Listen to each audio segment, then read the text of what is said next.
presentation is for the artificial mastoid. And so what we'll do is we'll just turn off the unit here, unscrew the 711 coupler, and we find the little, just hold on a moment, I'll get it over here. We find our little pouch that stores all the special adapters, cables, etc. And this is a special adapter to connect to the artificial mastoid. It's the standard used Brilliant Gear JJ2615 adapter, and it should be screwed directly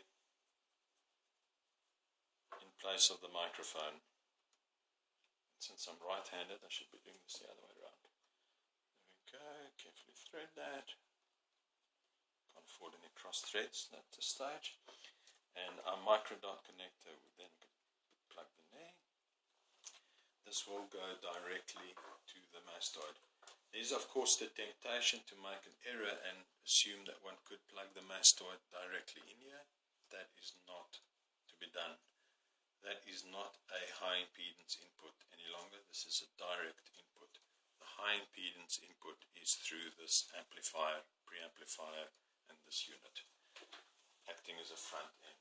So what we'll do now is we'll quickly move over here, and we remove this brace that holds the mastoid. We'll ignore the phone and take the whole mastoid out of the case very carefully. You'll note inside here that the spring balance is nicely stored. Got a little place there with a notch and everything for it to fit in. And of course you know how to use this, and of course you know how to screw that into the mastoid. That's fairly obvious. What you do need to know is that we need to simulate what was previously a 1-inch mic that was always used as the standard to get the sound level meter reference to 50 millivolts. What we've done instead is we've got a 50 millivolt signal at 1 kilohertz, which replaces that requirement. So, and that's self-generated internally. So here what we do is we have the 50 millivolt going through the whole system, and it will set this up for the correct millivolt sensitivity for doing mastoid calibrations as it was done in the past. As you know, all mastoid calibrations are referenced in newtons per microvolt, and then that's converted to newtons per microvolt, reference to 1 times 10 to the power of 5 or 6, if I recall, newtons, and that's how you get it into a decibel reading.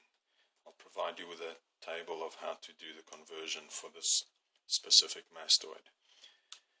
Turn the device on. The zero polarizing voltage is there, which is great. And what we do is we go to our calibration menu again.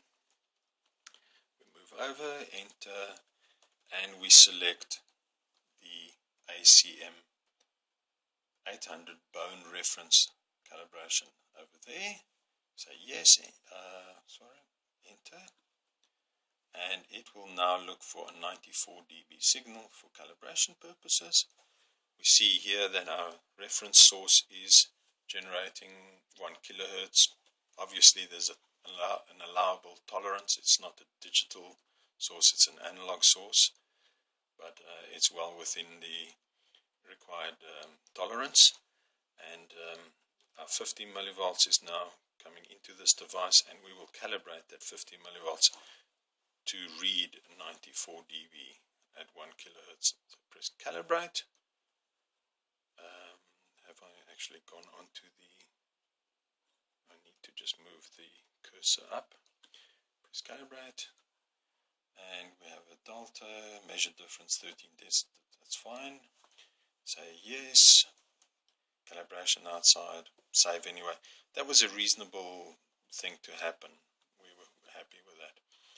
Okay, we close that, and we now close that, and we will go to our normal display and see what's happening.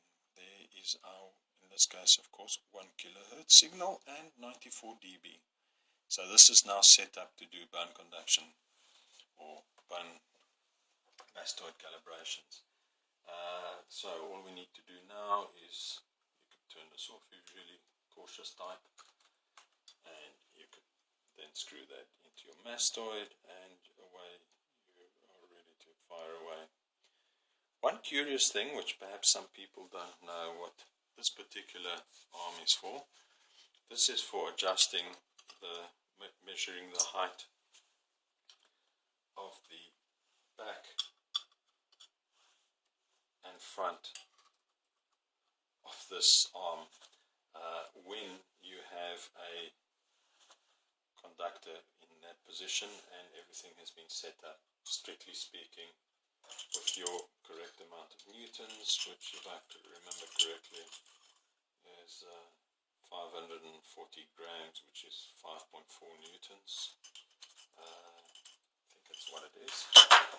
And you would then, of course, set the height and front and back correctly and make your adjustments here. But that's purely just out of interest what that device is for.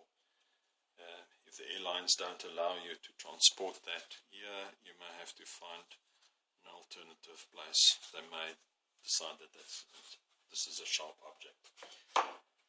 Okay, that's the end of that.